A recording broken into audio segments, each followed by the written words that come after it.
Eu sou Mário Persona e essas são as respostas que eu dei aos que me perguntaram sobre a Bíblia.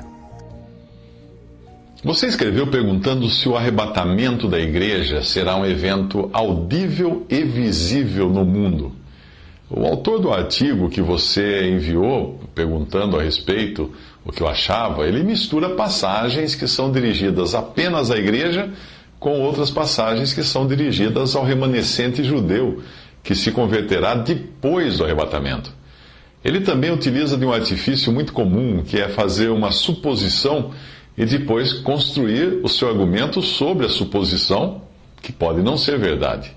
O objetivo dele é tentar provar que o arrebatamento não seria um evento secreto, como eu creio que é, mas que seria algo público, visível a todos os habitantes da terra. É este o caso quando diz que abre aspas, o que ele diz, a sua vinda não é silenciosa como eles alegam, mas é audível, fecha aspas. Ele diz isso ao se referir à voz do arcanjo e à trombeta de Deus no arrebatamento. Porém, a própria continuação do argumento dele desfaz a sua suposição de que a vinda do Senhor no arrebatamento seria ouvida por todo mundo. Ele cita João 5,28, que diz o seguinte, vem a hora em que todos os que se acham nos túmulos ouvirão a sua voz e sairão. Mas aqui diz que os que estão nos túmulos ouvirão. Acaso o autor do artigo se considera capaz de ouvir o que Deus está dizendo nesse exato momento aos mortos? Se não fosse pela revelação de Jesus feita nos evangelhos, quem mais teria tido conhecimento do diálogo que aconteceu entre o rico e Abraão, que é uma figura de Deus, a respeito de Lázaro? Daquilo que chamam de parábola, não é uma parábola do rico e Lázaro, é um fato. O texto bíblico é um fato, porque, primeiro, não diz que é parábola, e segundo, porque tem nome. As pessoas ali têm nome. O fato de Lázaro ser chamado pelo seu nome indica ter sido ele uma pessoa real.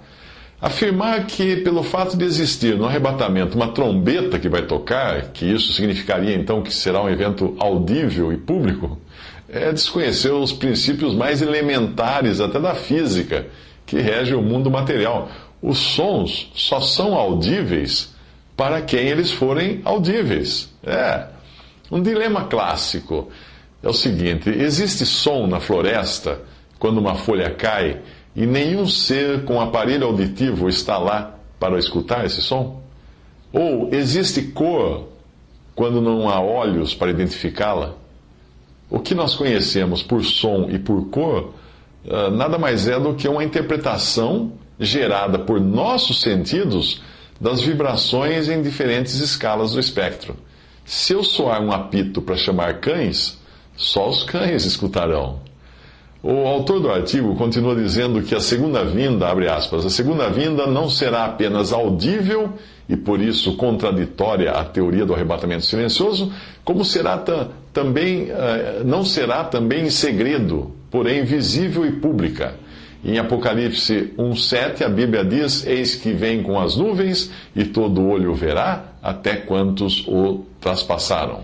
Alguns ensinam que apenas aqueles que estão preparados o verão. Ele seria invisível para outros. No entanto, esse texto diz que aqueles que o traspassaram o verão. Esses certamente não eram os seus discípulos. Fecha aspas até aí. Mais uma vez, o autor faz a afirmação equivocada e ele mesmo dá a resposta que desmonta a sua afirmação, ao usar uma passagem que se refere à volta de Cristo no final da grande tribulação, quando ele virá para reinar. Os judeus foram os que o traspassaram. E isso faz parte do discurso de Pedro em Atos 2,36, quando ele diz, saiba, pois, com certeza toda a casa de Israel, que esse mesmo Jesus a quem vós crucificastes, Deus o fez Senhor e Cristo. Também em Atos 4,10 diz assim, seja conhecido de vós todos e de todo o povo de Israel, que em nome de Jesus Cristo, o Nazareno, aquele a quem vós crucificastes e a quem Deus ressuscitou dentre os mortos, nesse nome está este aqui, são diante de vós. Muito bem, os judeus, no final, efetivamente verão, sim, aqueles que eles, judeus, traspassaram. Aquele Jesus que eles, os judeus, traspassaram. Não serão as mesmas pessoas que o traspassaram, mas as que assumirão a identidade daquele povo naquele momento. O autor do artigo continua dizendo que, abre aspas, uma pergunta importante é onde está a passagem que diz que o chamado arrebatamento acontecerá 7 anos antes da segunda vinda? O resto da doutrina pré-milenarista do arrebatamento é tão cheia de enigmas com erros como esse, fecha aspas. Bem, não há na Bíblia alguma frase exatamente do tipo o arrebatamento acontecerá 7 anos antes da segunda vinda. Não há. Mas um cristão desejoso de saber a vontade de Deus saberá buscar por indícios que falem da ordem desses acontecimentos. Por exemplo, eu te guardarei da hora da tentação ou da tribulação que há de vir sobre todo o mundo, diz Apocalipse 3,10. O Senhor faz esta promessa à igreja, referindo-se à tribulação. O capítulo 4 de Apocalipse começa assim, versículo 1. Depois destas coisas olhei e eis que estava uma porta aberta no céu, e a primeira voz que ouvira, voz como de trombeta, falando comigo, disse, sobe aqui e mostrar-te-ei as coisas que depois destas devem acontecer. Imediatamente fui arrebatado em espírito, e eis que um trono estava posto no céu, e um assentado sobre o trono. Depois de que coisas que João está falando aí? O que pode indicar essa voz de trombeta que João está mencionando aí? O que pode significar essa ordem? Sobe aqui, que João fala. Por que esse linguajar logo antes de começar a descrição dos eventos que são particulares da grande tribulação? A conta dos 7 anos é possível deduzir de Daniel 9, que indica que o templo seria reconstruído, o Messias seria tirado e a cidade e o templo seriam destruídos dentro de um período de 69 semanas de anos, restando então 1 semana de anos para os acontecimentos finais antes da vinda definitiva do Messias para reinar. Na metade dessa última semana de anos, de 7 anos, seria revelado o anticristo. Bom, nós já sabemos que o equivalente a 69 semanas já se passaram, até a retirada do Messias da terra e a destruição do templo e da cidade. Resta, portanto, 1 semana de anos, 7 anos, para se cumprir a profecia de Cristo vir para reinar.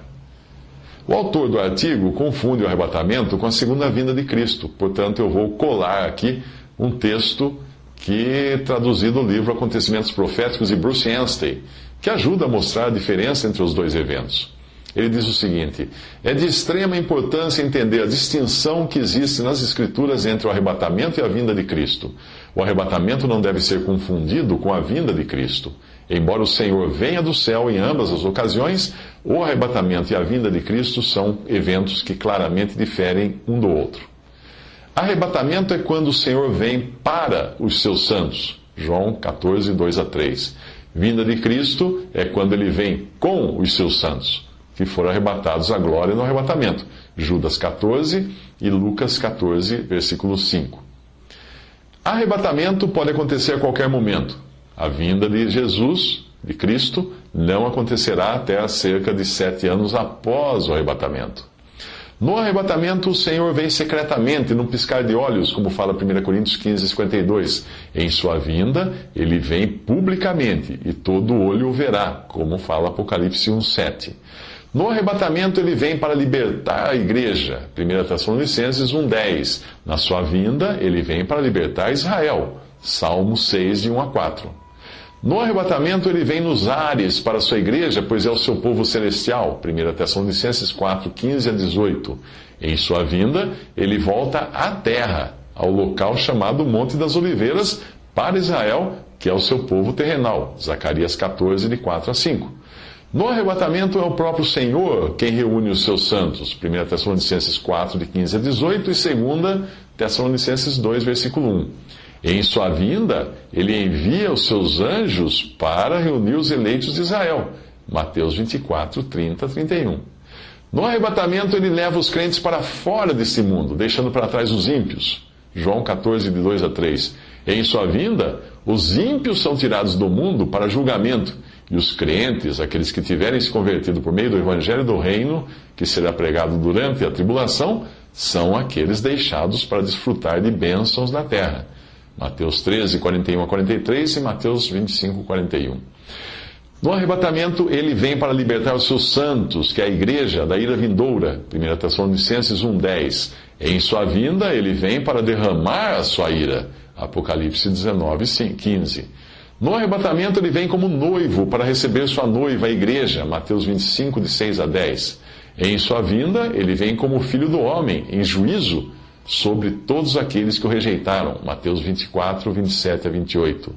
No arrebatamento, ele vem como a estrela da manhã, que desponta pouco antes de raiar o dia. Apocalipse 22, 16. Em sua vinda, ele vem como o sol de justiça, que é o próprio raiar do dia. Malaquias 4, 2. No arrebatamento, ele vem sem quaisquer sinais, pois o cristão anda por fé e não por vista. 2 Coríntios 5, 7. Já na sua vinda, esta será cercada de sinais, pois os judeus pedem sinais. Lucas 21, 11 e também 25 a 27 e 1 Coríntios 1, 22. Nas Escrituras, portanto, nunca é feita referência ao arrebatamento como ladrão de noite. Este termo refere-se à vinda do Senhor. E as passagens são 1 Tessalonicenses 5:2, 2 Pedro 3:10, Mateus 24:43 e Apocalipse 16:15 e Apocalipse 3:3. Num certo sentido, há três vindas. Continua escrevendo então Bruce Anstey no seu livro. A sua vinda para o que era seu, que é a primeira vinda, de João 1:10 a 11 e Hebreus 10:7. A sua vinda para os que lhe pertencem, que é o arrebatamento, João 14:2 a 3, 1 Tessalonicenses 4:15 a 18, ou também pode ser lido pelos que lhe pertencem, e a sua vinda com os que lhe pertencem, que é essa vinda de Cristo, Judas, versículo 14.